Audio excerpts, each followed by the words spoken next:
In a world where giants roam the earth and fallen angels corrupt humanity, one man becomes the bridge between heaven and earth. That man is Enoch, and his story begins long before his famous disappearance. While Genesis gives us just 5 verses about Enoch, there are entire books written about his life that didn't make it into our modern Bible. These texts reveal that Enoch was a forgotten prophet, a scribe of heaven, and a witness to cosmic events that would determine the fate of all mankind. But before we dive in, take a moment to like the video and subscribe, but only if you genuinely like what I do here. As always, I'd love to hear where you're watching from. Please introduce yourself in the comments down below. Let us know where you're watching from and what time it is. It really makes us feel like the global community it really is. Thank you for joining me today. So without further ado, let's get into it. The man who walked with God. 5 verses. That's all we get in Genesis chapter 5. 5 verses that tell us about a man named Enoch, the 7th generation from Adam. The text moves quickly through his genealogy. Enoch lived 65 years and became the father of Methuselah. After that birth, something changed. The scripture says he walked with God for 300 years. Then comes the phrase that has puzzled readers for thousands of years. Enoch walked with God, and he was not, for God took him. No death, no burial, no grave, just an absence where a death should be recorded. Every other name in Genesis 5 follows the same pattern. They lived, they had children, and they died. The formula repeats like a drumbeat through the chapter. But when we reach Enoch, the pattern breaks. The text refuses to say he died. Instead, it says God took him. This brevity creates a mystery. Ancient readers notice the gap immediately. These 5 verses in Genesis chapter 5, verses 18 through 24, raise more questions than they answer. What does it mean to walk with God? How does someone walk with God so thoroughly that death itself gets bypassed? The Hebrew phrase used here, walked with God, appears only one other time in Genesis, describing Noah. Both men earned this rare distinction. Both lived in times of great corruption. Both stood apart from their generation. The Jewish tradition preserved in the Septuagint, the ancient Greek translation completed in the 3rd century before the Common Era, renders the phrase as Enoch pleased God. This translation highlights the relational aspect. Walking with God meant living in harmony with the divine will. It meant righteousness in an age of wickedness. It meant faithfulness when the world around you abandons the sacred. But the mystery deepens when we look at the numbers. Enoch lived 365 years total. Every other patriarch in Genesis 5 lived much longer. Adam reached 930 years. Methuselah, Enoch's son, holds the record at 969 years. Yet Enoch departed at 365. The number itself draws attention. 365 days make a solar year. Ancient readers saw symbolism in this figure.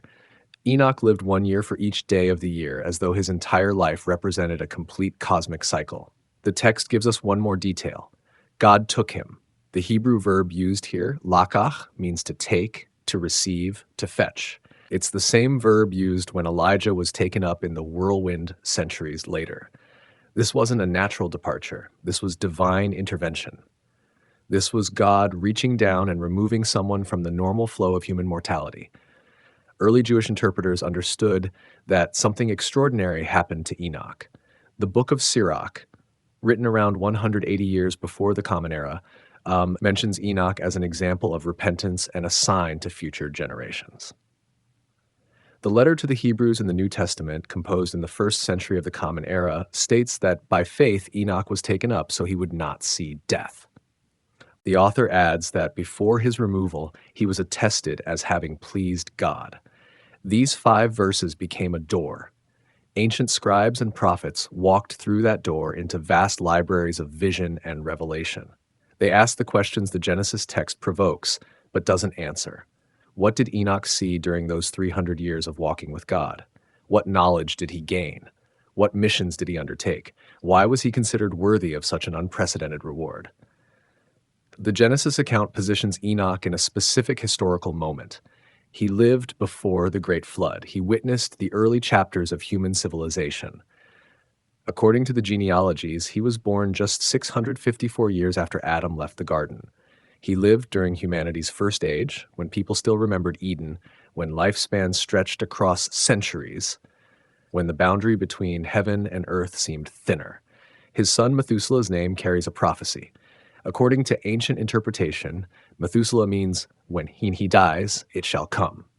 Jewish tradition holds that Methuselah died the same year the flood began. If this interpretation holds, then Enoch knew about the coming judgment. He named his son as a living countdown. Every year Methuselah lived was another year of grace before the waters came. This context matters for understanding Enoch's story. He didn't live in a time of peace. The text immediately after his removal describes the corruption that led to the flood. Genesis 6 opens with the enigmatic account of the sons of God taking human wives. Violence filled the earth. Wickedness became universal. Enoch walked with God during the descent into chaos. He remained faithful while the world fell apart.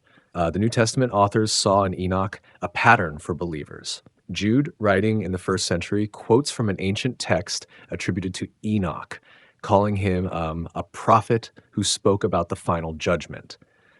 This quotation comes from a work we'll explore in depth, a text that ancient communities treasured but modern Bibles omit. Peter's second letter also alludes to Enoch's teachings when discussing the angels who sinned and were cast into darkness. What made Enoch special? The text emphasizes his walk with God. This wasn't a single moment of faith. This was 3 centuries of consistent devotion. Day after day, year after year, decade after decade, Enoch maintained his relationship with the divine.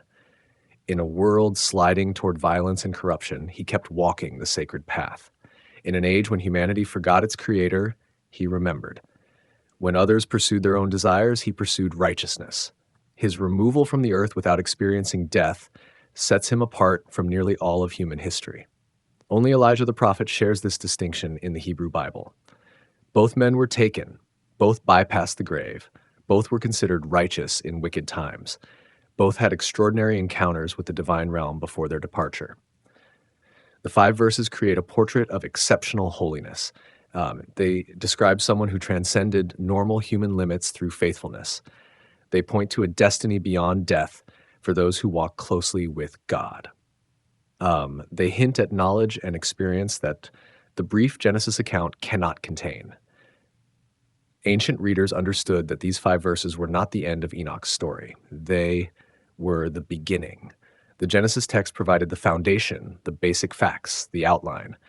But the full account of what Enoch saw, what he learned, what he did during those 300 years of walking with God, that story was preserved in other texts that Jewish communities cherished for centuries, texts that early Christians studied and quoted, texts that eventually fell out of the canon but never disappeared entirely. The man who walked with God left behind more than 5 verses. He left behind a library of visions, a record of cosmic journeys, a testimony against fallen angels, and a promise of final judgment. The Genesis account introduces us to Enoch, but to understand him, we must go deeper. We must explore the texts that ancient communities believed preserved his actual words, his actual experiences, his actual mission. Enoch was not simply taken, he was transformed. He was not simply removed from earth, he was given a role in heaven. He became a scribe, a witness, a prophet, and according to some traditions, an angel himself. His story begins with 5 verses in Genesis, but it extends across multiple books, multiple visions, and multiple journeys through the heavens and the earth. To understand the man who walked with God, we must first understand the world he lived in. We must explore the corruption he witnessed, the judgment he predicted, and the sacred knowledge he received. The Genesis account gives us the outline. The lost books of Enoch fill in the details. Together, they tell the complete story of the 7th from Adam, the man God loved so much that death itself was not permitted to touch him. The Lost Library of Enoch. Beyond the 5 verses in Genesis, another collection of texts emerged. Ancient Jewish communities treasured these writings. They called them the words of Enoch. They copied them, studied them, and passed them down through generations. These texts, known collectively as the Enochian literature, form one of the most extensive bodies of apocalyptic writing from the ancient world. The corpus divides into several distinct works. The largest and most influential is First Enoch, sometimes called Ethiopic Enoch because the complete text survived in the Ge'ez language of Ethiopia. This book contains 5 major sections. The Book of the Watchers, chapters 1 through 36, tells of fallen angels and cosmic journeys. The Book of Parables, chapters 37 through 71, presents visions of final judgment and a mysterious figure called the Son of Man. The astronomical book, chapters 72 through 82, reveals the movements of heavenly bodies. The Book of Dream Visions, chapters 83 through 90, recounts history through symbolic animals. The Epistle of Enoch, chapters 91 through 108, offers moral instruction and prophecy. Scholars now understand that these sections were composed at different times by different authors. The oldest portions, particularly the Book of the Watchers and the Astronomical Book, likely date to the 3rd or early 2nd century before the Common Era, according to scholarly analysis of manuscript evidence from Qumran. The Book of Parables presents more complexity. No fragments of this section were found at Qumran, leading to significant scholarly debate. Some researchers have proposed dates as late as the 2nd or 3rd century of the Common Era, though most contemporary scholars favor composition in the 1st century before or after the Common Era, with the question remaining unresolved. The dream visions and the epistle probably belong to the 2nd century before the Common Era, during or shortly after the period of persecution under Antiochus Epiphanes. These dating estimates come from careful analysis of language, theology, and historical references within the texts. The Book of Dream Visions, for instance, clearly describes events of the Maccabean revolt using animal symbolism. This provides a terminus post quem, a point after which the text must have been written. The absence of references to later Roman occupation suggests composition before that period. Scholars use such clues to construct timelines. For centuries, these texts existed primarily in fragments and translations. Greek portions survived in quotations by church fathers. Some passages appeared in Byzantine manuscripts, but the full text seemed lost. Then came the discovery at Qumran. Between 1947 and 1956, Bedouin shepherds and archaeologists recovered hundreds of scrolls from caves near the Dead Sea. Among these Dead Sea Scrolls were numerous copies of Enochian texts. The Qumran community, likely the Essenes, treasured these writings. Fragments from at least 20 different manuscripts of 1st Enoch were found in the caves. Only the biblical books of Psalms and Deuteronomy appear more frequently in the collection. This suggests the community regarded Enoch's words as authoritative scripture. The manuscripts date from the 3rd century before the Common Era to the 1st century of the Common Era, confirming that these texts circulated widely in ancient Judaism. The presence of Aramaic fragments proved particularly significant. Aramaic was the common language of Jewish communities in the Second Temple period. Finding Enoch texts in Aramaic demonstrated their Palestinian origin and early date. These weren't late fabrications. These were ancient Jewish texts that predated Christianity by centuries. The Ethiopian Orthodox Church preserved the only complete version of 1st Enoch. For this community, the book never lost its canonical status. It remains part of their biblical canon today. Ethiopian Christians copied and preserved the entire work when it disappeared elsewhere. Their manuscripts, though much later in date than the Qumran fragments, contain the full text that scholars now study. Beyond 1st Enoch, other Enochian works existed. 2nd Enoch, preserved in Old Church Slavonic, describes Enoch's journey through the heavens in greater detail. This text likely originated in 1st century Egypt and shows Greek influence. It presents Enoch's ascent through 7 heavens, his transformation into an angelic being, and his dictation of books to his sons before returning to heaven permanently. 3rd Enoch, a Hebrew work from the 5th or 6th century of the Common Era, takes a different approach. It describes Enoch's transformation into the angel Metatron, the lesser god, the prince of the divine presence. This late text shows how Jewish mysticism continued to develop Enochian traditions even after the earlier works had been set aside by Rabbinic Judaism. The Book of Jubilees, another Second Temple text found at Qumran, presents Enoch as the first human to learn writing and knowledge. According to Jubilees, Enoch testified against the Watchers, wrote down the divine condemnation, and was taken to the Garden of Eden to serve as a witness until the final judgment. This portrayal influenced how later communities understood Enoch's role. Fragments of yet another work appeared at Qumran. The Book of Giants, known from 6 fragmentary manuscripts in Aramaic, expands the story of the Nephilim. This text, which influenced later Manichaean literature, describes the giant offspring of the Watchers having disturbing dreams about the coming flood. The giants ask Enoch to interpret these dreams, and he delivers the message of their impending doom. Why did these texts matter so much to ancient communities? They addressed questions the biblical text raised, but didn't answer. They provided detail about the period before the flood. They explained the origin of evil. They described the structure of the cosmos. They offered hope for final justice. They preserved what ancient readers believed were Enoch's actual words and visions. The Enochian literature shaped Jewish thought in the Second Temple period. Ideas about angels, demons, the origin of sin, the final judgment, and the Messiah found expression in these texts before they appeared in later rabbinic literature or Christian writings. The letter of Jude in the New Testament quotes directly from 1 Enoch chapter 1, verses 9. The author treats Enoch's words as prophetic scripture. Early church fathers like Tertullian and Clement of Alexandria accepted 1 Enoch as authentic.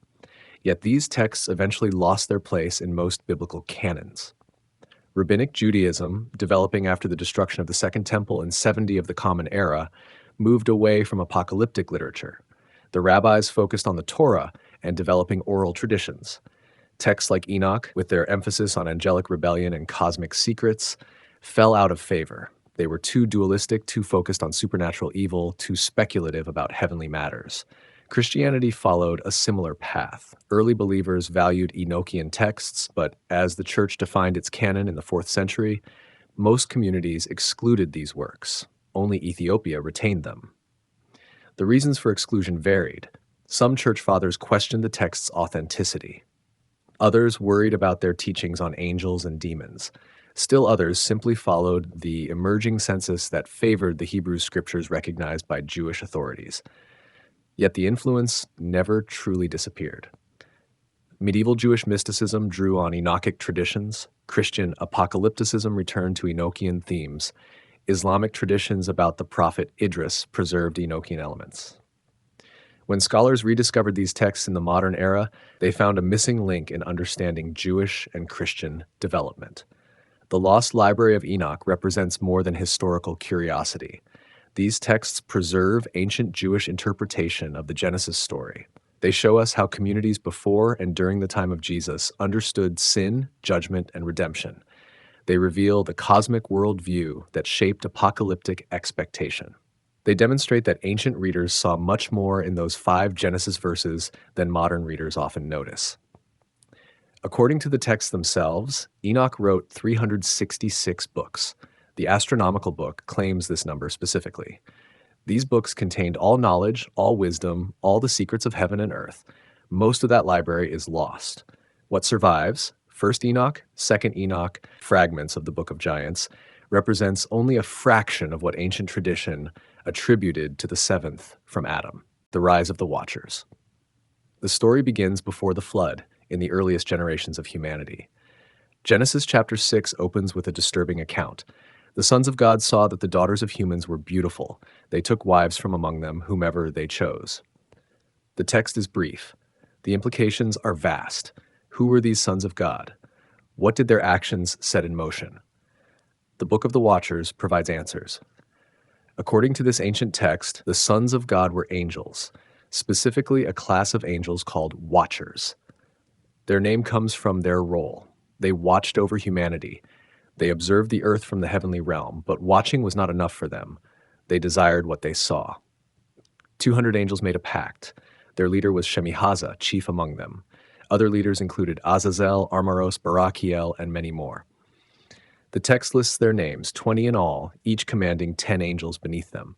These were not minor spirits. These were powerful beings from the divine council. They held positions of authority in the heavenly hierarchy. The Book of the Watchers describes their descent. They came down to Mount Hermon in the days of Jared, Enoch's father. The location matters. Mount Hermon rises in the far north of ancient Canaan, marking the boundary between the Promised Land and the regions beyond. Its snow-capped peaks made it a place of mystery and power. The name Hermon may derive from the Hebrew word for devoted to destruction or curse. Whether the mountain was named for what happened there or the event gave the mountain its ominous name, the association between place and fall became permanent. Before descending, the Watchers bound themselves with an oath. They swore allegiance to their plan. Each vowed to go through with the scheme and share the guilt equally. This detail proves significant. They knew their action violated the cosmic order. They understood the consequences, yet they chose to proceed anyway. The oath bound them together in sin. None could claim innocence or ignorance. Why did they do it? The Book of the Watchers suggests desire. They saw human women and wanted them. But desire alone doesn't explain such a coordinated rebellion. These were beings who stood in the presence of God. They knew divine will. They understood the boundaries between heaven and earth. Their transgression was not impulse. It was calculated rebellion. Some interpretations suggest pride motivated them. They saw humans as inferior creatures, yet watched God favor these beings. Perhaps resentment grew. Perhaps they sought to corrupt what God had made. Perhaps they wanted to create their own race, their own legacy. The text doesn't explicitly state their deeper motives. It shows us their actions and their consequences. The Watchers descended to earth and carried out their plan. They took human wives. They taught their wives forbidden knowledge. They violated the boundary between divine and human. This boundary was not arbitrary. It maintained the proper order of creation. Angels belong to the heavenly realm. Humans belong to earth. The mixing of these orders introduced chaos into the world. Ancient readers understood the theological significance. The Watchers' sin echoed the sin in the garden. Eve ate the forbidden fruit to become like God, to gain knowledge reserved for the divine. The Watchers brought knowledge down to earth, sharing what should have remained in heaven. Both transgressions involved crossing boundaries. Both brought corruption. Both led to judgment. The oath the Watchers swore on Mount Hermon became a symbol of organized rebellion. This was not individual sin. This was conspiracy. The angels planned together, committed together, and fell together. Their unity in wrongdoing made them more dangerous. It also made their condemnation more complete. None could claim they were led astray. All participated willingly. The number 200 carries significance in ancient numerology. It represents completion and fullness. These were not a few rogue angels.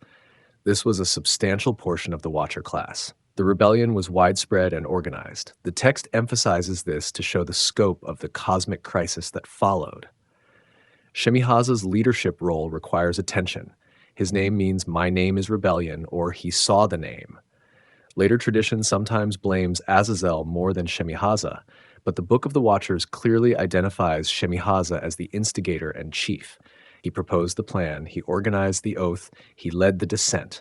His fall from grace parallels Satan's fall in later Christian tradition, though the texts don't explicitly connect them. The Mount Hermon setting connects the story to geography. Ancient readers knew this mountain. They could see it, visit it, point to it. The story was not happening in some mythical realm. It happened here, in the real world, at a specific location. This grounding in real geography made the account more immediate and troubling. Evil entered the world not through abstract forces, but through concrete actions at a specific place. The oath itself deserves consideration. In ancient Near Eastern culture, oaths held supreme power. To swear an oath was to bind oneself absolutely. Breaking an oath brought curse and doom. The Watchers knew this. By swearing their oath, they made their rebellion irrevocable. They chose damnation as a group. This collective choice emphasizes their guilt and their punishment. The timing of the descent during the days of Jared places the event in the specific genealogical timeline. Jared was Enoch's father, the 6th generation from Adam. This means Enoch was alive, possibly already born, when the Watchers fell. He witnessed the beginning of the corruption. He saw the angels descend. He understood from personal observation what his writings would later condemn. The Book of the Watchers presents this descent as the pivotal moment in early human history. Everything that follows, the violence, the corruption, the flood, traces back to this act. The Watchers' rebellion set in motion forces that nearly destroyed humanity entirely. Their choice on Mount Hermon became the cosmic crime that defined an age. Why did God permit this? The text doesn't say. It presents the event as happening, as breaking the divine order, but doesn't explore why the angels had the freedom to make such a choice. Later, Jewish and Christian theology would wrestle with questions of angelic free will and divine foreknowledge. The Book of the Watchers focuses on what happened and what it caused, not on why God allowed it. The descent from Mount Hermon marks a boundary in sacred history. Before this moment, the earth was less corrupted. After this moment, evil took root in new and terrible forms. The Watchers brought heaven down to earth, but they brought it down in twisted, perverted ways. They brought knowledge that should have remained hidden. They created beings that should never have existed. They shattered the order that kept creation functioning properly. This was the world Enoch knew. This was the crisis he witnessed. This was the corruption he would testify against.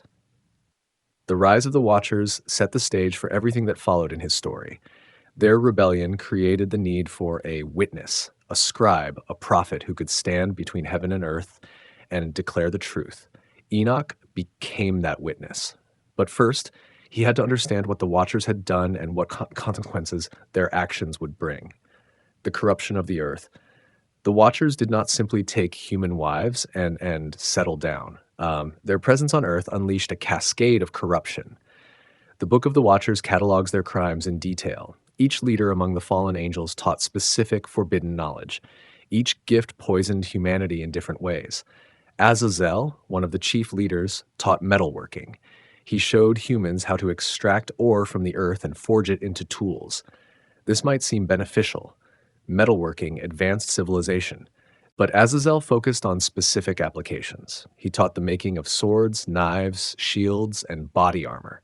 He gave humanity the technology of war. Before the Watchers descended, conflicts might have involved stones and wooden clubs. After Azazel's teaching, humans could craft weapons designed purely for ending life. But Azazel's corruption went deeper. He taught cosmetics and beautification. He showed women how to enhance their appearance with eye paint and colored dyes. He revealed the art of precious stones and jewelry. These teachings might seem trivial compared to weapons. The text treats them as equally corrupting. Why? Because they introduced vanity. They created desire for appearance over substance. They taught humanity to deceive through beauty, to value surface over depth. Shemihaza taught enchantments and the cutting of roots.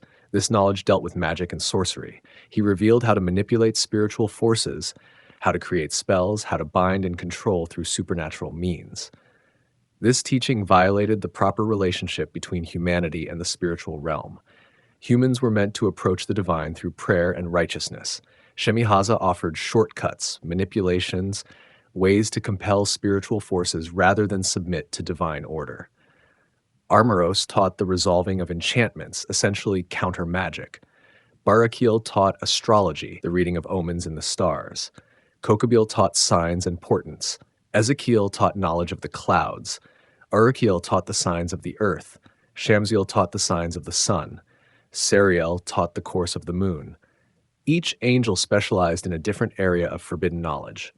The astrological teachings require special attention. The astronomical Book of Enoch emphasizes that the Watchers taught a corrupted astronomy. They revealed how to read fate in the stars, how to predict through celestial movements, how to believe that human destiny was written in the heavens.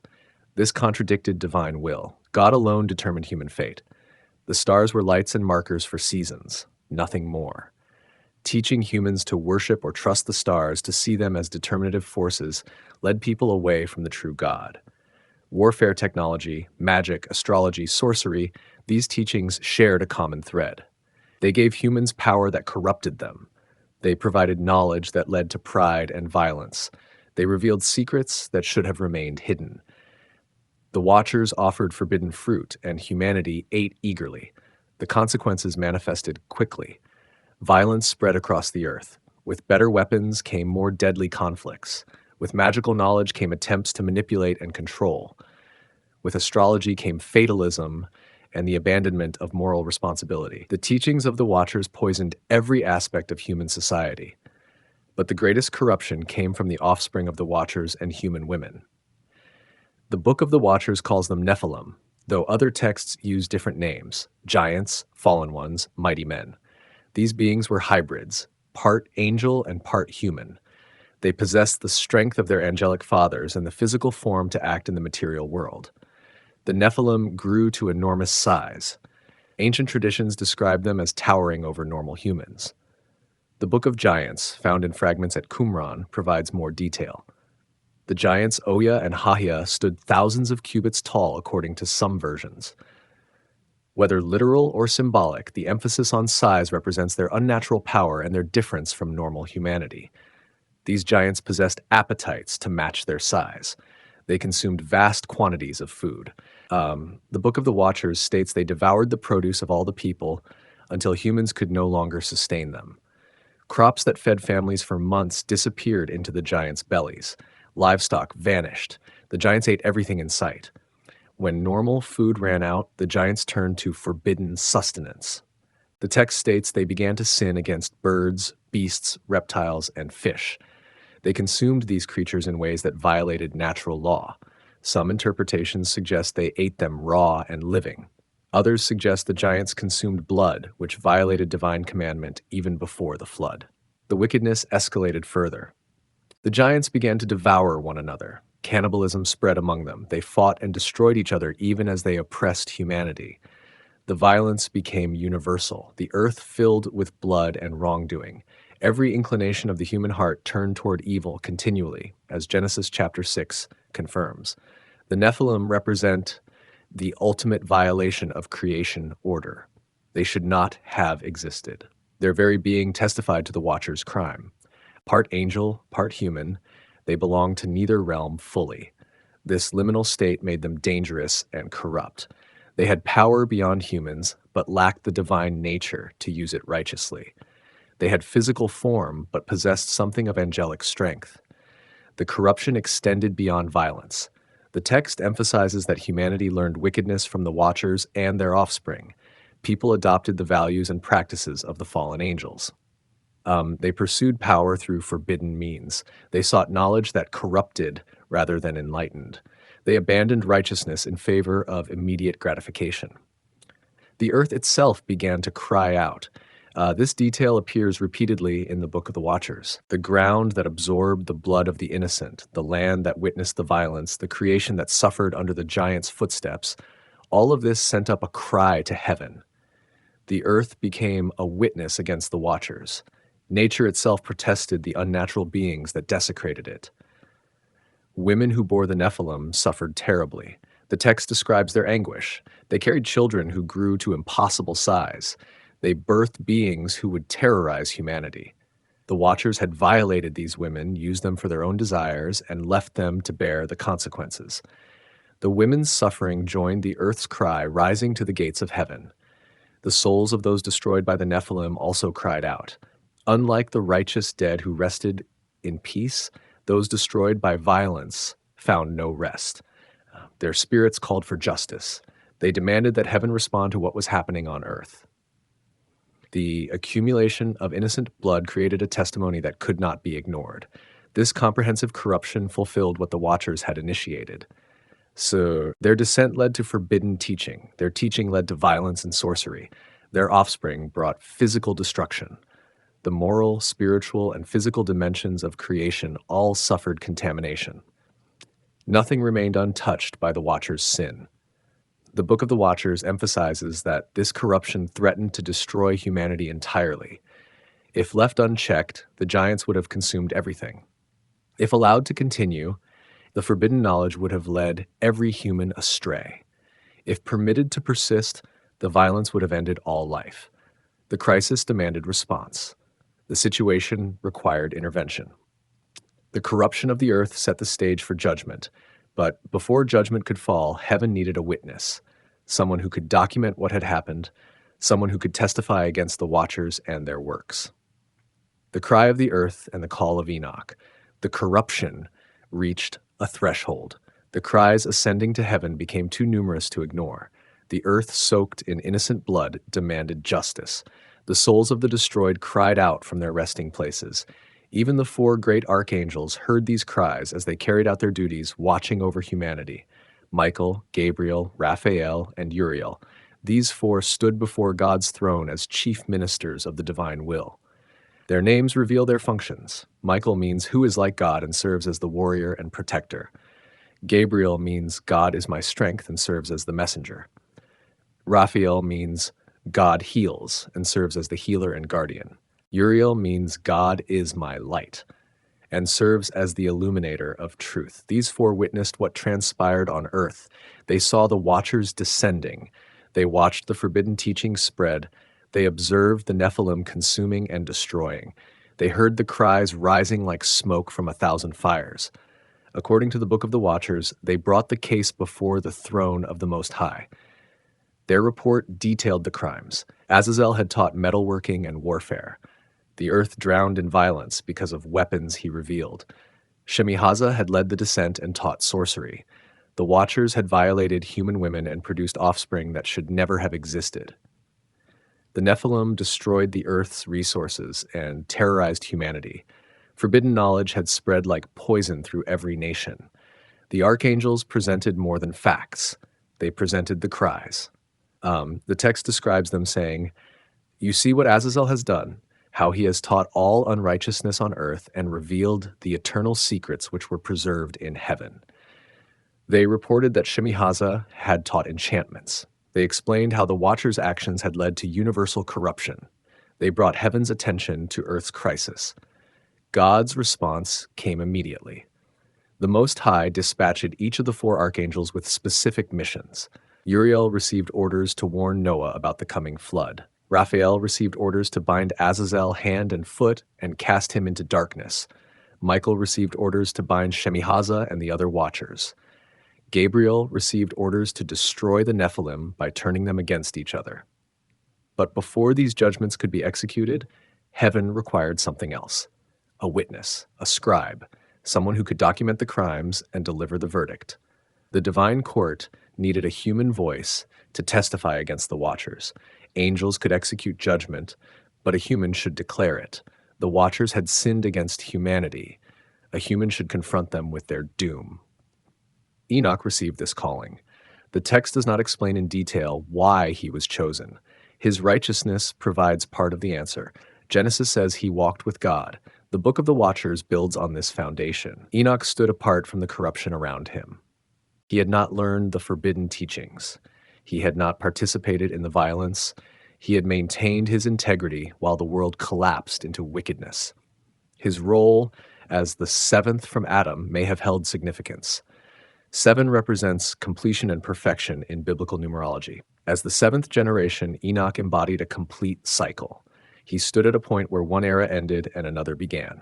His position in the genealogy marked him as special before his actions demonstrated his righteousness. The text describes Enoch's initial commission. The archangels appeared to him. They revealed what had happened with the Watchers. They explained the coming judgment. They told him he had been chosen to serve as heaven's scribe, the recorder of divine verdicts, the voice that would speak condemnation to the fallen angels. Enoch's response showed his character. He did not refuse. He did not question his worthiness. He did not ask to be spared such a terrible mission. He accepted the role. This acceptance parallels other biblical figures who received dangerous missions: Moses before Pharaoh, Jeremiah before the kings, Ezekiel before the exiles. Enoch joined the line of those who spoke divine truth regardless of personal cost. The text emphasizes that Enoch was taken up to heaven before being sent to confront the Watchers. He did not go to them as merely a righteous human. He went as one who had stood in the divine council. He went as one who had seen the throne room. He went with authority granted directly from the Most High. This transformation from righteous man to heavenly messenger represents the first stage of Enoch's journey beyond normal human experience. His mission was specific. He was to go to the Watchers and pronounce their doom. He was to document their crimes. He was to write down the verdict. He was to serve as the human witness that the divine court required. His words would become the permanent record of what the Watchers had done and what consequences they would face. The cry of the earth found its answer in the call of Enoch. The corruption that demanded response received it through a righteous witness. The violence that cried out for justice would be answered by judgment. But first, the judgment had to be declared. The Watchers had to hear the verdict. The The crimes had to be documented, the testimony had to be given. This moment marks the transformation of Enoch from righteous man to cosmic figure. Before this call, he was exceptional for his faithfulness. After this call, he became something more, a bridge between heaven and earth, a voice speaking for the divine to the fallen, a scribe recording truth that would endure beyond the flood. The earth cried out, heaven heard. Enoch answered. The stage was set for confrontation between the righteous witness and those who had corrupted all living things. The judgment was decided. Now it needed to be proclaimed.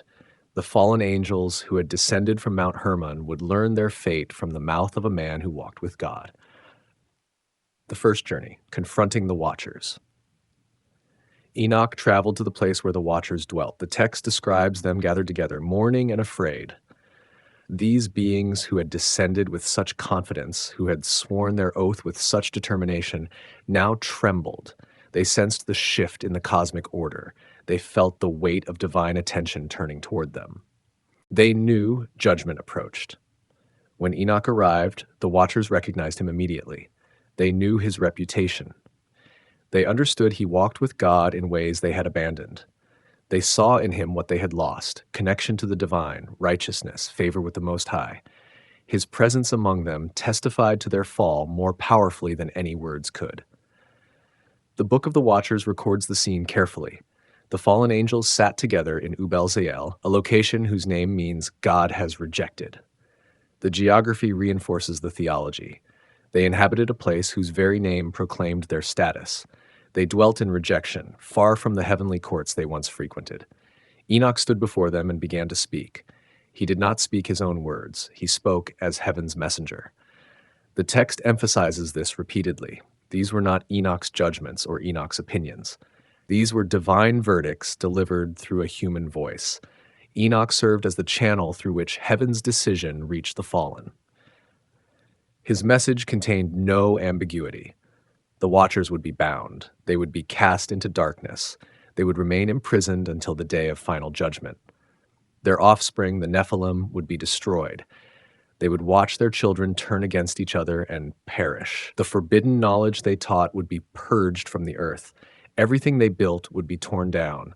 Nothing they accomplished would endure. The severity of the judgment reflected the severity of the crime. The Watchers had not simply sinned. They had corrupted the entire created order. They had violated the boundary between heaven and earth.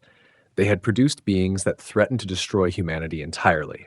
They had taught knowledge that led to universal wickedness. Their punishment matched their transgression. Enoch's delivery of this message required courage. He stood alone before 200 powerful angels. These were beings who could destroy him physically with ease. They possessed knowledge and power far beyond human capacity. Yet he spoke without hesitation, without softening the verdict, without offering false hope. His righteousness gave him boldness. His divine commission gave him authority. The Watchers' response revealed their spiritual state. Instead of repenting, they asked Enoch to write a petition for them. They wanted him to carry a request for mercy back to heaven. They could not approach the divine throne themselves. They needed an intermediary. They needed someone who still had access to the presence they had forfeited. This request showed they understood their position. They knew they could not simply return to heaven. They knew they had severed their connection to the divine court. They recognized that judgment had been pronounced, yet they hoped for mercy.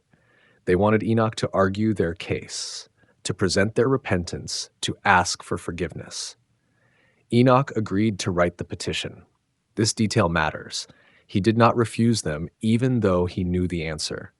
He showed them mercy even as he delivered their doom. He treated them with a dignity they had not shown to humanity. He served as their scribe even though they were condemned. The text describes Enoch sitting beside the waters of Dan, south of Hermon to the west.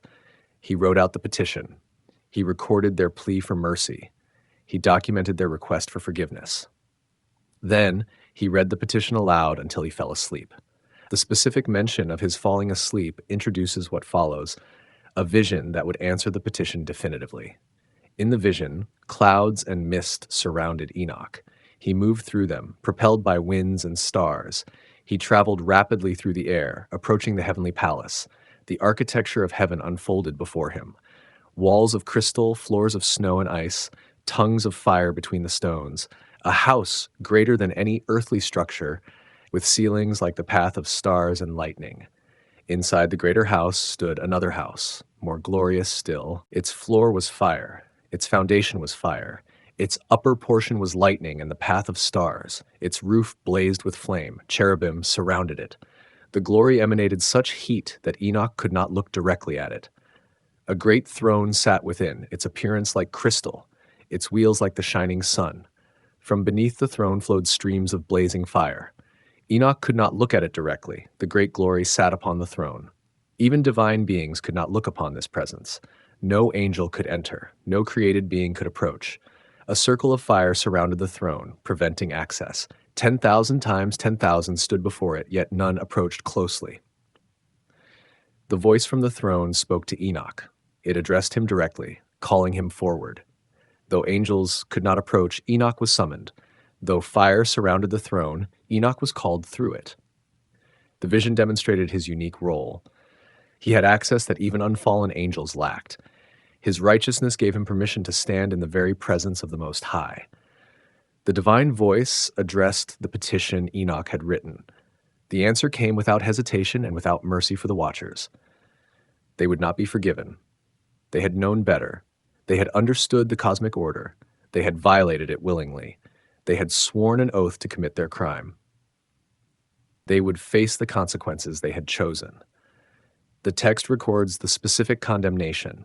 The watchers would see their children, the Nephilim, destroyed. They would witness the ruin of everything they loved. They would remain bound in darkness, unable to intercede, unable to act, unable to do anything except suffer the knowledge of what they had caused. This punishment would last until the great day of judgment, when their final fate would be sealed. Heaven sent Enoch back with this answer. He returned to Ubel-Seel, to the place of divine rejection where the watchers waited. He stood before them again and delivered the response to their petition. The text describes their reaction. They became terrified. Trembling seized them. They fell on their faces before Enoch. Their terror makes sense. They had hoped for mercy. They had believed repentance might change their fate. They had thought their petition might move the divine heart. Instead, they received absolute condemnation. The door they had hoped remained open was sealed shut. The grace they sought was denied. The forgiveness they requested was impossible. Enoch's role in this confrontation reveals the theology underlying the entire narrative. Heaven required a human witness against the watchers. Their crime was against humanity. A human voice had to pronounce their doom. Angels could bind them and cast them down, but a man had to tell them why. Enoch became that voice. His willingness to write their petition, even knowing it would be rejected, shows his character. He gave them what dignity remained to them.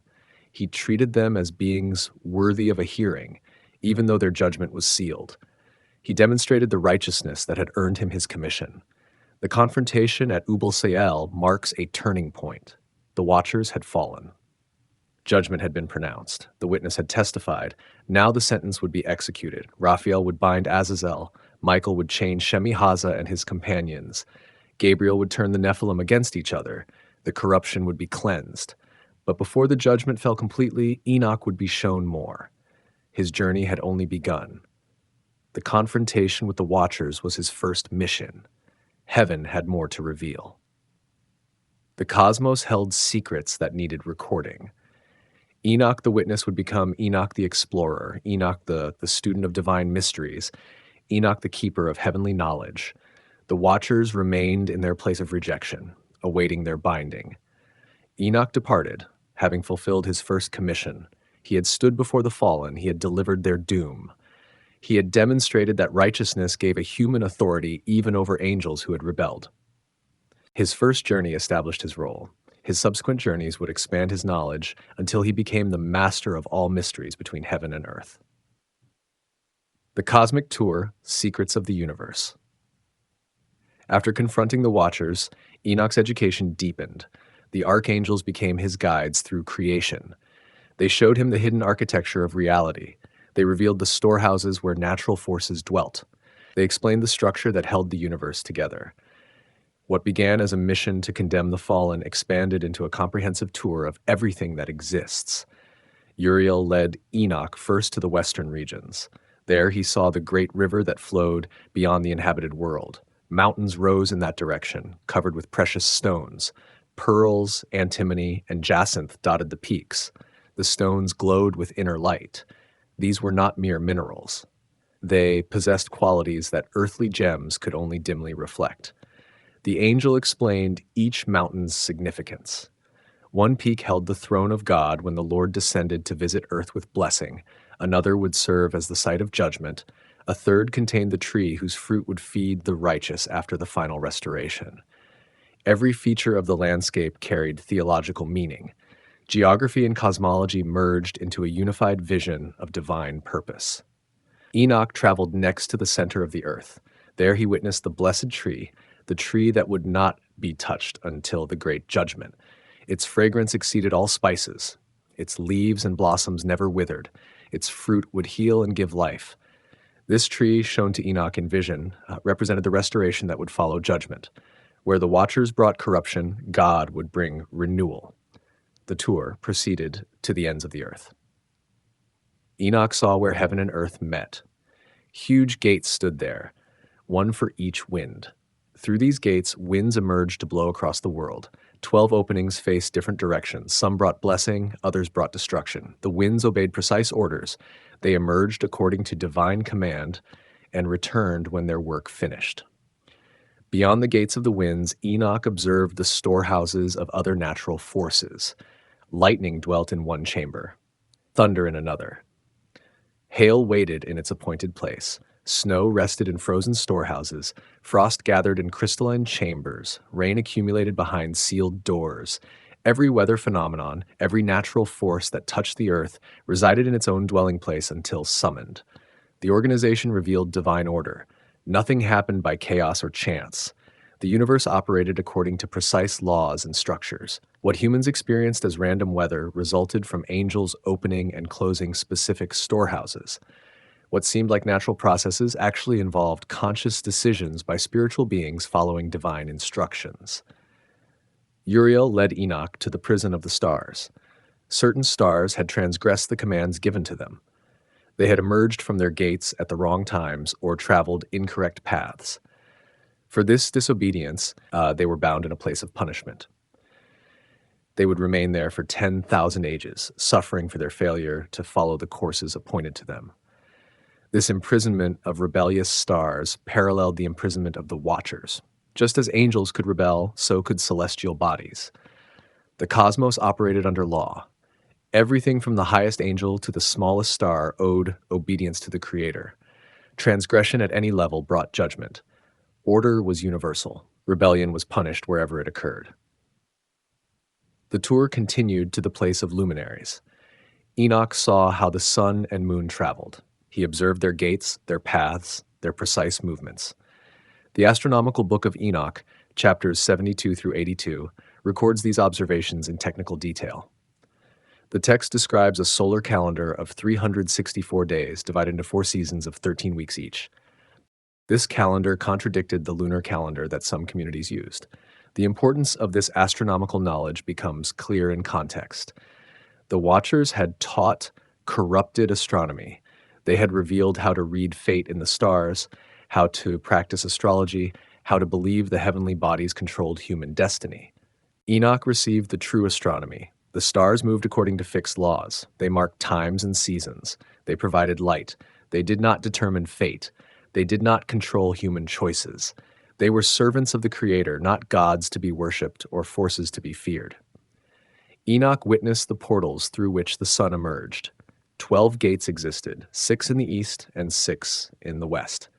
The sun traveled through different gates at different times of the year, creating the changing seasons.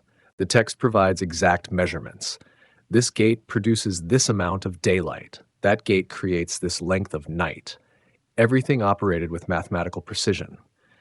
The moon's journey received equal attention. Enoch learned how the moon waxed and waned. He saw how its light came from the sun. He understood the cycles that governed its appearance. This knowledge countered superstitions about the moon. It had no independent power. It reflected solar light. Its phases followed predictable patterns. It was a timekeeper, not a deity. Beyond astronomical features, Enoch saw the dwelling places of the dead. The spirits of departed humans did not wander aimlessly. They resided in specific chambers, separated according to their lives on earth. The righteous dwelt in pleasant places with access to a spring of water. The wicked suffered in dark regions. Those who had not been avenged cried out continuously for justice. Each category of the dead occupied its appointed space. This vision of the afterlife provided theological clarity. Death did not end consciousness. The spirits of humans continued to exist. They awaited final judgment in places suited to their earthly choices. The righteous rested in peace. The wicked suffered torment. Those destroyed unjustly maintained their cry for vindication. The moral structure of the universe extended beyond death. Enoch observed the tree of wisdom from which Adam and Eve had eaten. It stood in the east, reaching toward heaven. Its fruit gave knowledge of good and evil. The angel explained that death entered the world through this tree. The choice to eat from it brought mortality to humanity. Yet the tree itself was not evil. The prohibition against eating was a test. Violation of that test brought consequences. The geography Enoch explored extended to the edges of creation. He saw the great abyss, where waters churned in darkness. He witnessed the foundations of the earth, the pillars on which the world rested. He observed the corners of the earth where different regions met. He learned about the four quarters and how they related to the calendar and the seasons. 7 mountains appeared in his vision, arrayed from east to west. The middle mountain rose highest like a throne. Its summit touched heaven. Precious stones covered it completely. The entire mountain gleamed like the throne of God. This peak would be the seat of the Holy One when final judgment came. The geography of Earth contained markers for eschatological events. Rivers of fire flowed in certain regions. They burned eternally, never consuming their fuel, never diminishing. Enoch saw these rivers and understood they represented the punishment awaiting the wicked. The fire was not metaphorical. It existed as a real feature of the cosmos, ready to receive those who rejected righteousness. Paradise appeared in the northeast. 7 mountains of precious stones surrounded it. Trees of fragrant wood grew there in perfect order. Among them stood the tree of life, whose scent surpassed all others. This garden, distinct from Eden yet similar in character, awaited the righteous. After judgment, the holy would inherit this place. They would eat from the tree of life and live forever. Throughout the journey, angels explained what Enoch witnessed. They named each feature. They described its purpose. They connected physical geography to spiritual truth. The universe Enoch explored was not neutral territory. Every mountain, every storehouse, every gate testified to divine wisdom and power. Creation itself was a vast temple, organized according to sacred principles. The cosmic tour transformed Enoch's understanding. Before these journeys, he knew God through walking with the divine daily. After these journeys, he knew the structure of everything God had made. He understood how creation functioned. He saw the mechanisms behind natural phenomena. He learned the geography of judgment and blessing. He became the human who knew the universe as angels knew it. This knowledge served a purpose. Enoch would record what he learned. He would write books containing these revelations. Later generations would read his accounts and understand that the universe operated according to divine law. They would know that judgment was prepared.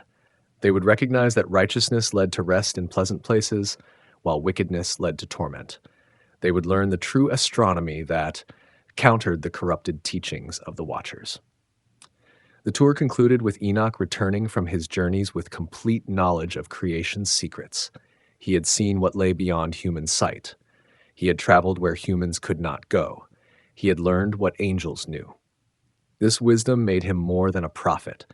It made him heaven's scribe, the keeper of mysteries, the human who bridged the gap between earthly limitation and divine knowledge, the Messiah and the Son of Man. The Book of Parables, chapters 37 through 71 of 1 Enoch, presents Enoch's most profound visions. These chapters, likely composed in the 1st century before the Common Era, though some debate the dating, describe the final judgment in vivid detail. At the center of these visions stands a mysterious figure called the Son of Man, the Chosen One, the Anointed One. Enoch saw this figure in heaven before the judgment began. The Son of Man possessed a face full of grace like one of the holy angels. He stood in the presence of the Ancient of Days, the one whose garment was white as snow and whose hair was like pure wool. This scene echoes the vision in Daniel chapter 7, where one like a son of man comes with the clouds of heaven and approaches the Ancient of Days. The text describes the Son of Man as chosen before the creation of the world. This preexistence distinguishes him from ordinary humans or prophets. He existed in heaven before time began. God selected him for his role before the foundation of the earth was laid. His wisdom flowed from the source of divine wisdom. His righteousness came from the Ancient of Days directly. This figure would sit on a throne of glory. The text emphasizes this repeatedly. A throne awaited the Son of Man. He would exercise judgment from this throne. Kings and rulers would be thrown down from their thrones while this righteous one ascended to his. The reversal of earthly power structures was complete. Those who oppressed the righteous would face the one they had rejected. The Son of Man's authority extended over all judgment. He would judge angels and humans. He would separate the righteous from the wicked. His word would determine final destiny. The text states that wisdom poured out before him like water. Righteousness flowed from his presence. He possessed complete knowledge of all secret things. Nothing could be hidden from his penetrating gaze. Enoch witnessed the judgment scene in vision. The righteous and holy stood before the Son of Man. They had been hidden from the wicked during their earthly lives, but now they appeared in glory. The text emphasizes that the righteous suffered on earth, but would rejoice in heaven. Their vindication was certain. Their reward was prepared. The kings and mighty ones who had oppressed the righteous faced terror. When they saw the Son of Man sitting on his throne of glory, they recognized him. Some interpreters suggest they recognized him as one they had rejected during earthly life. Others argue they simply recognized his authority in that moment. Either way, their reaction was uniform. Fear and anguish seized them. These earthly rulers begged for mercy. They asked for time to worship the Lord of Spirits. They wanted opportunity to confess and turn from their sins, but the time for repentance had passed. The judgment was now. Their lives on earth had been their opportunity. They had spent that time oppressing the righteous, pursuing their own glory, ignoring the divine will. Now they reaped what they had sown. The text describes the kings being driven from the presence of the Son of Man. They would not destroy them immediately. Instead, they would hand them over to angels of punishment. These angels would execute the sentence. The wicked would face torment. They would suffer in proportion to their crimes. They would endure the consequences of their rejection of righteousness. The Son of Man's relationship to the righteous contrasts sharply with his role toward the wicked. For the holy ones, he was a light, a hope, a joy. The text states he would eat with them. He would dwell among them. They would wear garments of glory that never wore out. They would live in his presence forever. Their lives would be without end. This fellowship between the Son of Man and the righteous represents the ultimate restoration. What was lost in Eden would be regained. Humanity would once again walk with God. The separation caused by sin would end. Death would be swallowed up. Sorrow would cease. The righteous would inherit the earth renewed and live forever in peace. The identification of this Son of Man figure has generated extensive discussion. The text itself makes a remarkable claim in chapter 71. There, Enoch is told that he himself is the Son of Man. The angel says to him, "You are the Son of Man who was born for righteousness." This statement has puzzled interpreters for centuries. Some scholars argue this represents Enoch's transformation into an angelic being. He becomes the Son of Man through his righteousness and his ascension. Others suggest the text underwent editing, and this identification was added later. Still others maintain that Enoch serves as a type or pattern of the Son of Man, rather than being identical to him. The influence of these passages on later Jewish and Christian thought appears significant, though the exact relationship remains debated among scholars. The Gospels present Jesus using the title Son of Man for himself repeatedly. He refers to the Son of Man coming on the clouds, sitting on a throne, judging the nations. These images echo the book of parables closely. Whether the New Testament authors knew First Enoch directly, and whether the parables section predates or postdates the Gospels remains a matter of scholarly discussion without firm consensus. The pre-existence of the Son of Man particularly resonated with early Christian theology. The idea that the Messiah existed before creation, that he was chosen and prepared from eternity, that he would sit on a divine throne and exercise universal judgment. These concepts appear in developed form in the Book of Parables. If this section predates Christianity, it suggests Jewish apocalyptic thought was already developing an exalted understanding of the coming deliverer. If it postdates Christianity, it may represent Jewish response to or parallel development with Christian claims. The dating uncertainty means both possibilities remain open to scholarly consideration. The Book of Parables presents 3 parables or extended visions. Each develops different aspects of the final judgment and the Son of Man's role. The first parable describes the dwelling places of the righteous and the punishment of the wicked. The second parable focuses on the judgment of the watchers and the vindication of the chosen one. The third parable depicts the exaltation of the Son of Man and the transformation of the earth. Throughout these visions, Enoch serves as both witness and participant. He sees the judgment, he records what will happen, but he also experiences transformation. The line between Enoch the observer and Enoch the observed blurs. He watches the Son of Man's triumph while also being told he is that Son of Man. This dual identity suggests the text understands Enoch as representative of all the righteous who will be exalted. The Lord of Spirits, a title used throughout the Book of Parables for God, chose the Son of Man before the world began. This choice was not arbitrary. It reflected divine purpose and plan. The Son of Man embodied what God intended for humanity from creation. He represented the perfection that Adam lost. He would restore what the watchers corrupted. The wisdom dwelling in the Son of Man came from drinking at the fountain of divine wisdom. He possessed all understanding. He knew all secrets. He comprehended all mysteries. This complete knowledge made him fit to judge. No one could deceive him. No hidden crime could escape his notice. No false excuse could fool him. His judgment would be absolutely just because his knowledge was absolutely complete. Enoch's visions of the Son of Man thus provide a theological framework for understanding the final judgment. God would not destroy the wicked arbitrarily.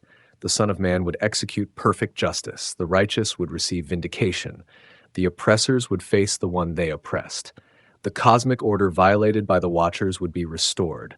A new age would dawn in which righteousness dwelt on earth permanently. These visions transformed how communities understood their suffering. If the Son of Man was real, if his throne awaited him, if judgment was certain, then present oppression was temporary. The wicked might triumph for a time, but their time was short. The righteous might suffer now, but their reward was eternal. This hope sustained communities facing persecution and violence. It gave meaning to their faithfulness. It promised that their loyalty to righteousness would be honored when the Son of Man appeared on his throne of glory. The Celestial Scribe, the Astronomical Book. The Astronomical Book, chapters 72 through 82 of 1st Enoch, represents the oldest section of the Enochian corpus, according to scholarly analysis. Fragments found at Qumran date to the 3rd century before the Common Era. This text reveals Enoch's knowledge of the heavenly bodies and their movements. More than simple astronomy, it presents a theology of time and a counter to the corrupted calendar teachings of the Watchers. Uriel, whose name means God is my light, served as Enoch's guide through these revelations. The angel showed him the laws of the heavens, the paths of the luminaries, the gates through which they traveled. Nothing about the movement of sun, moon, and stars happened randomly. Everything followed precise divine command. The text begins with the sun. 12 gates exist in the firmament of heaven through which the sun emerges. 6 gates face east. 6 gates face west. The sun rises through one of the eastern gates and sets through the corresponding western gate. Different gates produce different lengths of day and night. The sun's journey through these gates creates the changing seasons. During the spring equinox, the sun rises through the 4th gate in the east. Day and night divide equally. This marks the beginning of the year according to the calendar Enoch received. From this point, the sun moves progressively through other gates, creating longer days as summer approaches. At the summer solstice, the sun uses the sixth gate, producing the longest day of the year. After the summer solstice, the progression reverses. The sun returns through the gates toward the fourth gate, which it reaches at the autumn equinox. Day and night again divide equally. Then the sun continues toward the first gate, reaching it at the winter solstice. This creates the shortest day and longest night. From there, the cycle begins again, moving back toward the fourth gate and the spring equinox. The astronomical book provides specific measurements. When the sun rises through the fourth gate, the day lasts exactly 12 parts, while the night lasts 12 parts. When the sun uses the sixth gate, the day extends to 16 parts, while the night shrinks to 8 parts. When the sun travels through the first gate, the day measures only 8 parts, while the night stretches to 16 parts. These proportions govern the rhythm of the year. The moon's movements receive equally detailed treatment. The moon does not generate its own light. It reflects the illumination of the sun. Enoch saw this clearly. The moon waxes as it moves toward the sun and wanes as it moves away. This understanding contradicted ancient beliefs that attributed independent power to the moon. The lunar cycle divides into 4 weeks of 7 days each. The moon begins as a thin crescent. It grows night by night until it reaches full illumination. Then it decreases night by night until it disappears. The text describes exactly how much of the moon's face shows light each night. On the first night, 1/14 of the moon lights up. By the 7th night, 1/2 glows. By the 14th night, the entire face shines. Then the diminishing begins. The astronomical book emphasizes that the moon's cycle does not align perfectly with the solar year. 12 lunar months produce only 354 days. The solar year, according to the text, contains 364 days. This 10-day difference creates problems for calendars based on lunar cycles. Over time, the seasons drift. Festivals celebrated at the wrong times. The calendar loses its connection to agricultural realities. Enoch received the true calendar based purely on the sun. 364 days divide perfectly into 52 weeks of 7 days each. The year splits into 4 seasons of exactly 13 weeks. Each season begins on the same day of the week. The calendar possesses complete symmetry and order. Festivals fall on the same dates every year. No confusion arises, no drift occurs. This solar calendar directly opposed the lunar calendar that developed in Judaism after the Babylonian exile. The Book of Jubilees, which draws heavily on Enochic tradition, explicitly condemns those who follow the moon instead of the sun. It declares that following a lunar calendar leads to celebrating festivals at incorrect times, violating the sacred rhythm God established in creation. The controversy extended beyond technical matters. According to the astronomical book, the Watchers taught corrupted astronomy. They revealed how to read omens in the stars. They showed humans how to practice astrology. They promoted the belief that heavenly bodies controlled human fate. This teaching undermined human responsibility and divine sovereignty simultaneously. The true astronomy Enoch learned contradicted Watcher teachings on every point. The stars were not gods. They did not control destiny. They followed fixed laws set by the Creator. They emerged through assigned gates at appointed times. They served as markers for seasons, days, and years. They provided light, they displayed God's glory, but they determined nothing about human choices or fates. The text lists the names of 12 winds that blow through gates in the firmament. 4 winds hold primary positions at the cardinal directions. 8 winds occupy intermediate positions. Each wind has its assigned gate and its specific character. Some bring blessing, others bring drought, still others bring storms. The winds obey divine command. They emerge when summoned and cease when ordered.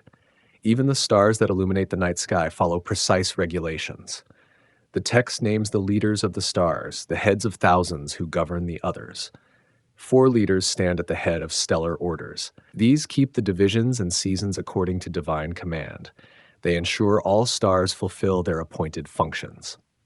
The astronomical book records Enoch's observation of stellar movements across the night sky.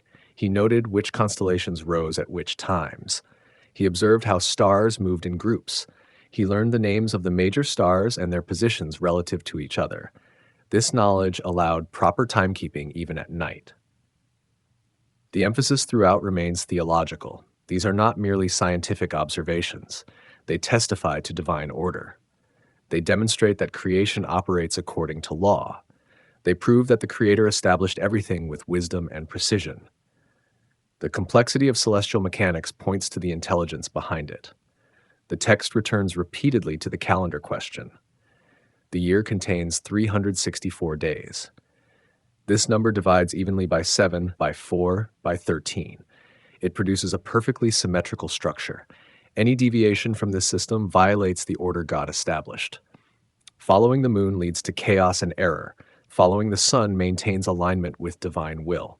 Uriel explained to Enoch that future generations would deviate from the true calendar. They would add or subtract days. They would follow the moon rather than the sun. They would celebrate festivals at wrong times. This corruption of the calendar paralleled the corruption of other knowledge by the Watchers. Just as they taught false astronomy, later generations would adopt false timekeeping. The angel warned that calendar corruption would lead to religious corruption. When people celebrated Passover at the wrong time, they violated the memorial of the Exodus.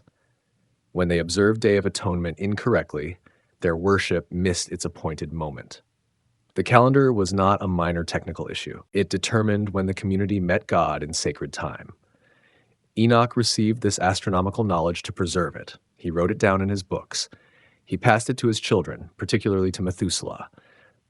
The knowledge would persist through the flood. Noah would carry it on the ark. The righteous remnant would maintain the true calendar even when others fell away. The astronomical book concludes with exhortations to follow the calendar Enoch received. It promises blessing for those who maintain the correct times and seasons. It warns judgment against those who corrupt the sacred calendar. The stakes extend beyond technical accuracy. They involve maintaining connection to divine order versus falling into the chaos the Watchers introduced. This section of Enochic literature influenced the Qumran community profoundly. The Dead Sea Scrolls contain numerous calendrical texts. The community followed a 364-day solar calendar. They rejected the lunar calendar used by the Jerusalem temple authorities. This disagreement contributed to their separation from mainstream Judaism. They saw themselves as preserving the true times and seasons revealed to Enoch. The theological significance reaches beyond calendars. The astronomical book declares that creation operates according to fixed divine laws. The universe is not capricious. Time is not arbitrary. The heavens display order and purpose. This order reflects the character of the Creator. To align with this order is to align with God. To corrupt this order is to rebel against divine wisdom. Enoch the scribe became Enoch the astronomer. He learned the secrets of the heavens. He understood how time functioned. He received the true calendar. This knowledge made him more than a moral witness against the Watchers.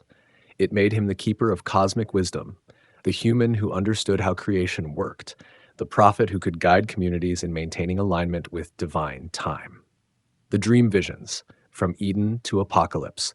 Enoch's prophetic gift extended beyond witnessing present corruption and future judgment. He saw the entire sweep of human history from beginning to end. The Book of Dream Visions, chapters 83 through 90, presents 2 dreams Enoch experienced before his translation. These dreams used animal symbolism to narrate events from creation to the final age. The first dream came to Enoch while still young, before he married. He lay down to sleep and experienced a terrifying vision. He saw heaven collapsing. He watched the earth being swallowed into the great abyss. The vision so disturbed him that he woke and went immediately to his grandfather, Mahalalel. He described what he had seen and asked for interpretation. Mahalalel understood the dream's meaning. The collapsing heaven and sinking earth represented the coming flood. The vision revealed that judgment would fall on the earth. Everything would be destroyed except a righteous remnant. This dream prepared Enoch for his later mission. He knew from youth that wickedness would bring catastrophe. He understood that God would not permit corruption to continue indefinitely.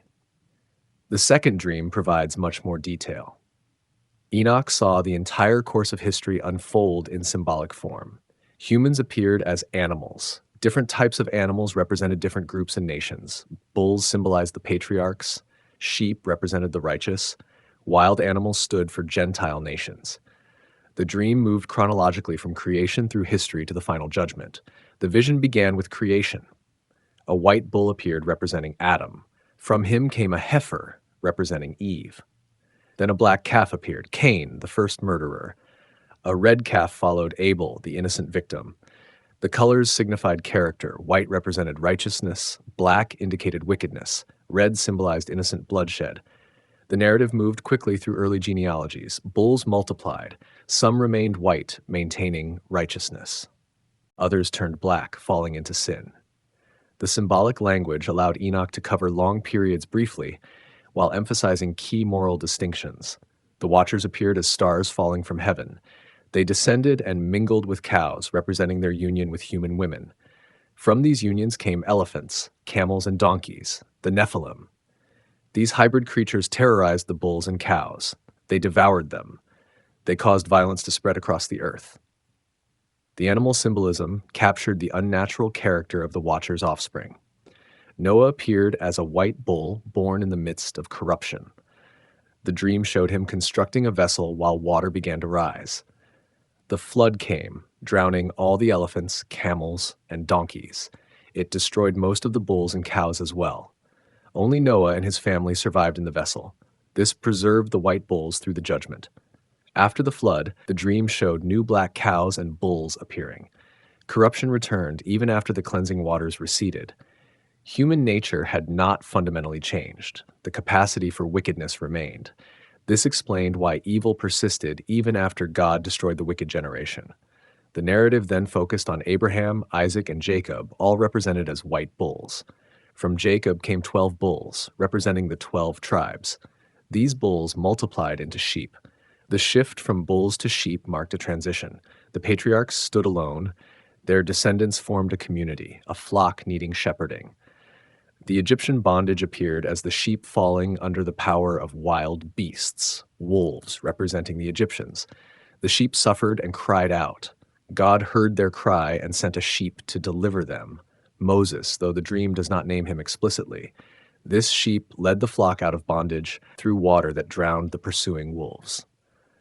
The journey through the wilderness showed sheep following their deliverer to a good land, but they repeatedly turned aside to worship strange things. They forgot the one who saved them. This pattern of rebellion and rescue repeated throughout the dream. God raised up shepherds to guide the flock, but the flock often rejected these shepherds. The dream devoted significant attention to the period of the judges and kings. Shepherds led the sheep, but many shepherds failed in their duty. They allowed wolves to devour sheep. They enriched themselves instead of protecting the flock. They led the sheep astray rather than toward righteousness. This corruption among leaders paralleled the corruption among the people. The division of the kingdom appeared as the sheep splitting into two groups. The northern tribes and southern tribes separated. Both groups fell into idolatry. Both faced judgment. The Assyrian conquest of the northern kingdom showed as wild beasts devouring sheep. The Babylonian conquest of the southern kingdom appeared similarly. The flock scattered, the temple was destroyed, the sheep went into captivity. But even in captivity, some sheep remained white. These maintained righteousness despite surrounding wickedness. They refused to worship foreign gods. They kept the covenant even when far from their land. These faithful sheep represented the hope that preserved the community through exile. The return from Babylon appeared as sheep gathering again. They rebuilt what had been destroyed. They restored worship. But the dream showed that the sheep remained vulnerable. Wolves continued to threaten. The shepherds continued to fail. The period after the exile did not bring the restoration the prophets had promised. The dream then moved to events contemporary with its composition. Birds began to attack the sheep. These birds represented the Seleucid Greeks under Antiochus Epiphanes. The persecution intensified. Sheep faced pressure to abandon their identity. Many gave in. They became like the birds that attacked them. But some sheep resisted. They fought back despite terrible cost. This resistance was the Maccabean Revolt. The dream showed sheep growing horns and fighting the birds. Some sheep with great horns led the resistance. They achieved victories. They drove back the oppressors. This provided the terminus post quem for dating the dream visions. The text clearly describes events from the 160s before the Common Era. But the dream did not end with Maccabean triumph. It looked beyond to the final age. A white bull appeared, representing the Messiah or the restored Israel or both. All the animals of the earth and birds of heaven gathered to bow before this white bull. The bull possessed great horns, showing power and authority. All the wild beasts and birds became peaceful. They no longer threatened the sheep. This transformation marked the beginning of the final age. God descended to earth, the old creation passed away, a new creation emerged. The text describes a new house, larger and more glorious than any that had stood before. All the sheep entered this house. They became white bulls. Even those who had been black transformed into white. Righteousness became universal. The judgment of the watchers appeared in this context. The stars that had fallen, those rebellious angels, were brought forth and cast into an abyss of fire. They received their final punishment. The shepherds who had failed in their duty also faced judgment. They too were thrown into the fire. Everyone who had corrupted or destroyed the flock faced consequences. Then the sword was given to the sheep. This detail has puzzled interpreters. Some suggest it represents the righteous executing judgment on the wicked. Others argue it symbolizes the sheep finally receiving power to defend themselves. Still others maintain it shows the transformation of the previously helpless flock into powerful warriors in the final age. Enoch watched this entire history unfold while sleeping. When he woke, he wept. The vision overwhelmed him. He saw the suffering his descendants would endure. He witnessed the repeated failures and restorations. He observed the persistence of evil across generations, yet he also saw the final triumph. He knew that despite all the struggles, righteousness would ultimately prevail. The dream format allowed the text to present controversial material carefully. By using animals instead of naming nations directly, the author could critique rulers without explicit sedition. The symbolism protected the writer while clearly communicating to readers familiar with the code. Those who suffered under Greek oppression recognized themselves as the sheep with horns. They understood who the attacking birds represented. This vision gave hope to communities facing persecution. History was not random. God supervised every stage. Though evil seemed triumphant, judgment awaited the oppressors. Though the righteous suffered, vindication was coming. The pattern established from Eden forward showed that God always preserved a remnant. He always restored what seemed lost. He always brought judgment on those who violated his order. The transformation of all animals into white bulls in the final age represented universal righteousness. Sin would be eliminated. Evil would be purged. Death would end. The curse from Eden would be lifted. Creation itself would be renewed. The long history of struggle and failure would culminate in eternal peace and holiness. Enoch's dream visions thus provided a theological framework for understanding history. The past made sense as preparation for the present. The present sufferings had meaning as prelude to future glory. The righteous who died awaited resurrection. The wicked who triumphed would face reckoning. Everything moved toward the moment when God would establish his kingdom forever. These visions influenced how communities read their scriptures and understood their experiences. They saw themselves in the symbolic narrative. They identified with the faithful sheep resisting the birds. They hoped for the coming white bull who would transform everything. They believed their suffering had purpose in the divine plan. The dream visions demonstrated that Enoch was not merely a witness to the watcher's fall. He was a prophet who saw all time. His knowledge encompassed past, present, and future. This comprehensive vision made his testimony more authoritative. He spoke not from limited human perspective, but from having witnessed the entire sweep of divine purpose through history. The legacy of a seer, Enoch and other traditions. Enoch's influence extended far beyond the texts explicitly attributed to him. His figure appears throughout Second Temple Jewish literature, early Christian writings, and even Islamic tradition. Each community that encountered his story adapted and expanded it according to their needs and theological frameworks. The Book of Jubilees, composed in the 2nd century before the Common Era, gives Enoch significant attention.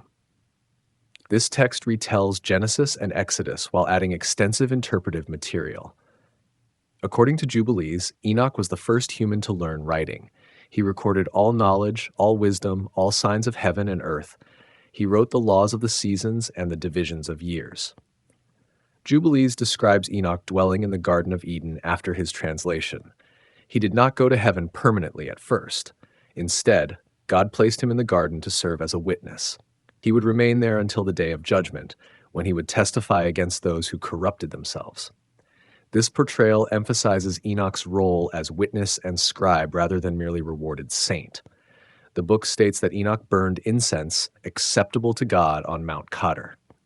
This mountain, whose location remains uncertain, became associated with Enoch's worship. The text emphasizes that Enoch offered incense in the proper manner, at the proper times, according to the proper calendar. His worship modeled what all worship should be, aligned with divine order and cosmic time. Jubilees claims Enoch wrote 366 books total. This number equals the days in the solar year he revealed. The symbolism reinforced the connection between Enoch's teaching and proper timekeeping. Though only fragments of this vast library survived, the tradition insisted he recorded comprehensive knowledge of every subject. The Book of Giants, found in Aramaic fragments at Qumran, expands the story of the Nephilim. This text focuses on the giants' reaction to prophetic dreams about the coming flood. Two giants, Ohia and Hahia, experienced disturbing visions. They saw a garden with trees. A voice came and uprooted most of the trees, leaving only 3. The giants could not interpret these dreams. They sent one of their number, Mahaway, to find Enoch and request interpretation. Mahaway traveled across the earth searching for the righteous seer. He eventually located Enoch and presented the dreams. Enoch's interpretation was devastating.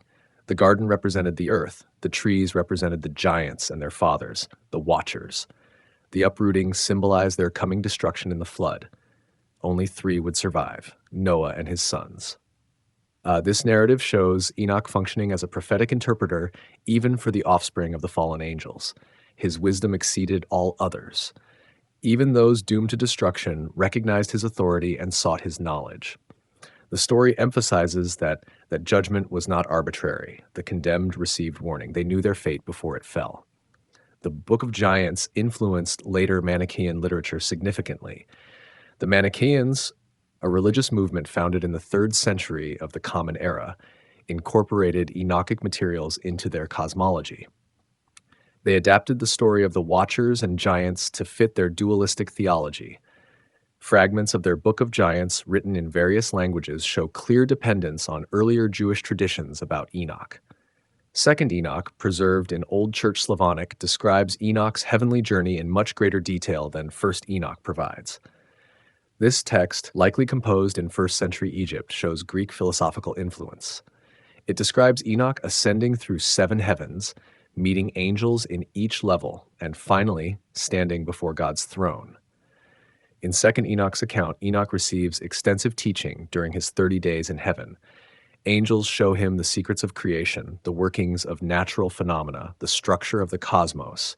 He learns about the courses of stars, the storehouses of snow and hail, the chambers of the winds. He sees the tree of life and the tree of knowledge. He witnesses paradise and the place of punishment. More significantly, 2nd Enoch describes Enoch's physical transformation. God commands the archangel Michael to remove Enoch's earthly clothing and anoint him with holy oil. Enoch becomes like one of the glorious ones. He appears as an angel. His face shines. His earthly nature transforms into something heavenly. This metamorphosis explains how Enoch could dwell permanently in heaven. He was no longer simply human. He had become an angelic being. After 30 days of teaching, God sends Enoch back to earth temporarily. He must instruct his children. He must write down everything he learned. He must pass on his knowledge before returning to heaven forever. Enoch returns and teaches his sons for 30 days. He writes 366 books. Then angels take him back to heaven, and he does not return. 3rd Enoch, a much later Hebrew text from the 5th or 6th century of the Common Era, takes the transformation theme further. This work identifies Enoch with Metatron, the greatest of all angels. The text describes how Enoch ascended to heaven and God transformed him completely. His flesh became flame, his bones became burning coals, his eyes became torches, his hair became fire. As Metatron, Enoch receives the title, the Lesser Yahweh. He sits on a throne at the entrance to the seventh heaven. All angels must pass by him. He possesses authority over all angelic orders. He knows all secrets. He records all deeds. He serves as the celestial scribe, writing down the merits and sins of every person who ever lived. The third Enoch material shows how Jewish mysticism continued developing Enochic traditions even after Rabbinic Judaism marginalized the earlier apocalyptic texts. The rabbis who developed the Talmud generally avoided speculation about heavenly matters. They focused on law and practical religious life. But mystical circles preserved and elaborated the visions of Enoch, seeing in him the model of the visionary who ascends to behold divine secrets. Christian tradition embraced Enoch early. The letter of Jude explicitly quotes 1 Enoch chapter 1, verses 9, treating it as prophetic scripture. Jude states, Enoch, the seventh from Adam, prophesied about them, saying. Then follows a passage describing God coming with 10,000s of his holy ones to execute judgment. This direct citation shows early Christian acceptance of Enochic material. The letter to the Hebrews includes Enoch in its faith chapter. Hebrews chapter 11, verse 5 states that by faith Enoch was taken up so he should not see death. The text adds that before his taking up, he was attested as having pleased God. This interpretation aligns with the Septuagint translation of Genesis chapter 5, which uses the Greek word for pleased instead of walked with. Several early church fathers valued Enochic literature. Tertullian, writing in the late 2nd and early 3rd centuries, defended 1st Enoch's authenticity. He argued that Noah preserved Enoch's writings on the ark. He treated the book as genuinely ancient scripture. Clement of Alexandria also referenced Enochic material positively, but as the Christian biblical canon developed in the 4th century, most churches excluded Enochic texts. Questions about authorship and theology led to rejection. Only the Ethiopian Orthodox Church maintained 1st Enoch in its canon. This preservation proved crucial. Without Ethiopian manuscripts, the full text might have been lost entirely. Islamic tradition knows Enoch as Idris. The Quran mentions him briefly in 2 surahs. Surah Maryam, verse 56 through 57 states, and mention in the book Idris. Indeed, he was a man of truth and a prophet, and we raised him to a high station. Surah Al-Anbiya, verse 85, lists him among the patient and righteous. Later Islamic tradition expanded on these brief references. Hadith literature and commentary identified Idris with Enoch. They described him as the first to write with a pen, the first to study astronomy, the first to establish laws. He taught mathematics and writing to humans. God raised him to the 4th heaven, according to some traditions, or to paradise, according to others. Islamic scholars debated whether Idris lived before or after Noah. Some placed him before the flood, aligning with the biblical chronology. Others positioned him after Noah, perhaps confusing him with other prophets. But the identification with Enoch, the teacher of knowledge and writing, the one raised to a high station without dying, remained consistent. The commonalities across these traditions reveal Enoch's enduring significance. Jewish texts made him the witness against the watchers and the keeper of astronomical knowledge. Christian writers saw in him a prophet who predicted final judgment and a faithful man rewarded with translation. Islamic tradition celebrated him as a teacher and prophet raised to honor. Each tradition adapted his story while maintaining core elements: his righteousness, his special knowledge, his transformation or ascension. This broad influence demonstrates that communities across centuries found in Enoch a powerful symbol. He represented the human who transcended normal limits through faithfulness. He embodied the possibility of access to divine wisdom. He testified that God rewards righteousness in extraordinary ways. His story encouraged believers facing persecution or corruption. It promised that walking with God leads to transformation and exaltation. The various Enochic texts, though not canonical in most traditions, continued to shape imagination and theology. They provided vocabulary for discussing angels, demons, final judgment, cosmic structure, and messianic expectation. They influenced art, literature, and popular religion. They offered a comprehensive worldview that explained evil's origin, suffering's meaning, and righteousness's ultimate triumph. The final ascent. Why was Enoch taken? The question that began this journey demands an answer. 5 verses in Genesis tell us Enoch walked with God and was taken. We've explored the texts that elaborate this brief account. We've seen his confrontation with the Watchers, his cosmic journeys, his astronomical knowledge, his prophetic dreams, his widespread influence. Now we can address directly why God chose to take Enoch without death. The answer emerges from the totality of his story.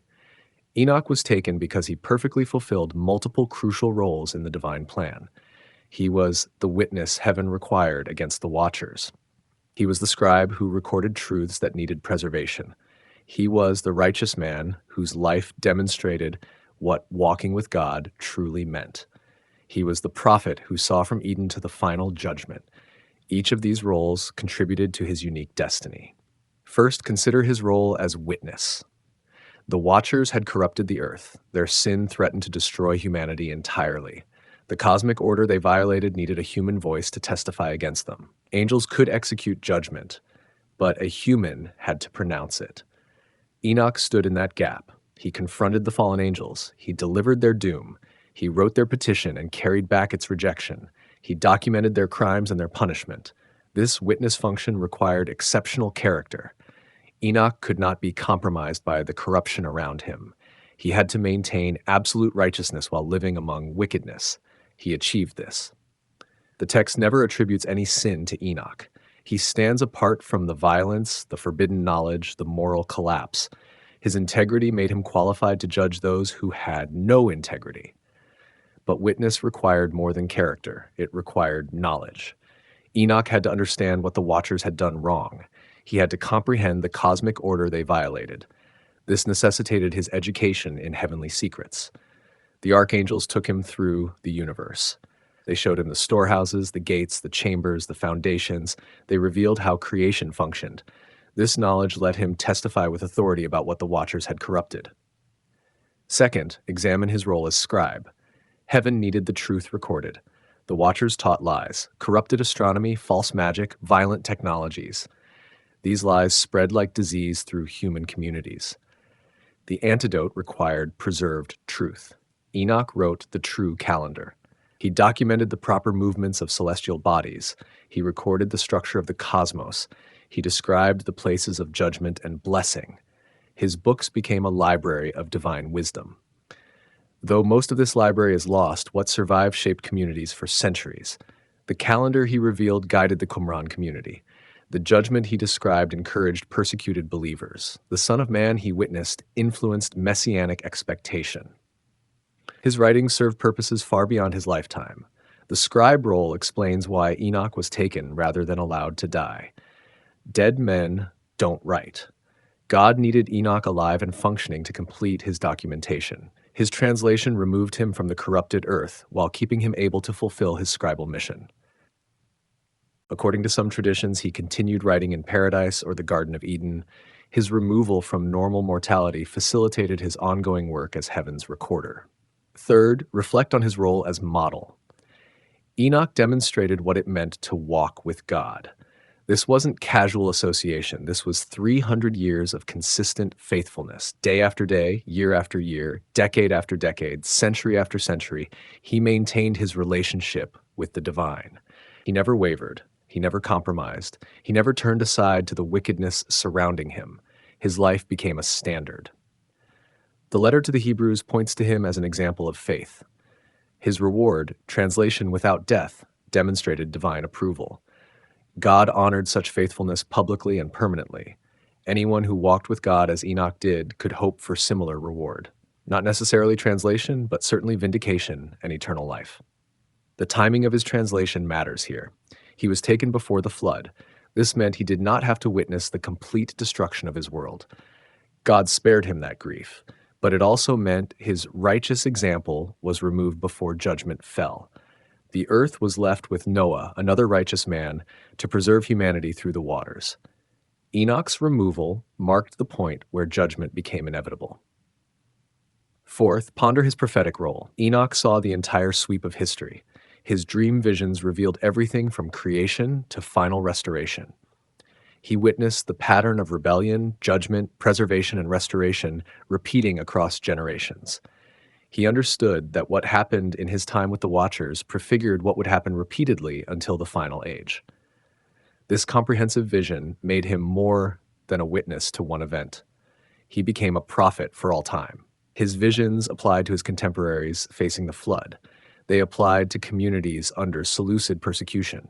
They applied to early Christians facing Roman oppression. They apply to any righteous community surrounded by wickedness awaiting divine intervention. The prophetic role required preservation. If Enoch had died normally, he would rest with the righteous dead awaiting resurrection. But his unique mission demanded something different. He needed to remain active, aware, functioning as a prophet and witness. Some traditions place him in paradise, continuing to observe and record. Others put him in heaven, transformed into an angelic being. Either way, he remained consciously serving God rather than sleeping in death. Fifth, consider the theological statement his translation made. Death entered the world through sin. Genesis chapter 3 established this consequence. Adam and Eve's disobedience brought mortality to humanity. Every name in Genesis chapter 5 ends with, "and he died," the drumbeat of the curse. But Enoch broke that pattern. He did not die. His righteousness exempted him from the universal sentence. This exemption proclaimed a crucial truth. Sin's consequences were not absolutely inescapable. Righteousness could overcome even death. The curse could be bypassed through perfect faithfulness. Enoch's translation testified to hope. What sin brought, godliness could reverse. The pattern of corruption and death need not be permanent. This theological point grew more significant after the Watchers' corruption spread. Violence filled the earth. Death multiplied. The Nephilim destroyed countless people. Wickedness seemed universal. In that context, Enoch's translation shone as a beacon. One man's faithfulness mattered. One righteous life could transcend the decay. God recognized and rewarded those who maintained integrity despite surrounding corruption. Sixth, examine the eschatological significance. Some traditions suggest Enoch will return before the final judgment. The book of Revelation speaks of two witnesses who prophesied during the final age. Many interpreters identify these witnesses as Enoch and Elijah, the two men who never died. They would return to earth, testify against final wickedness, and suffer martyrdom before being resurrected.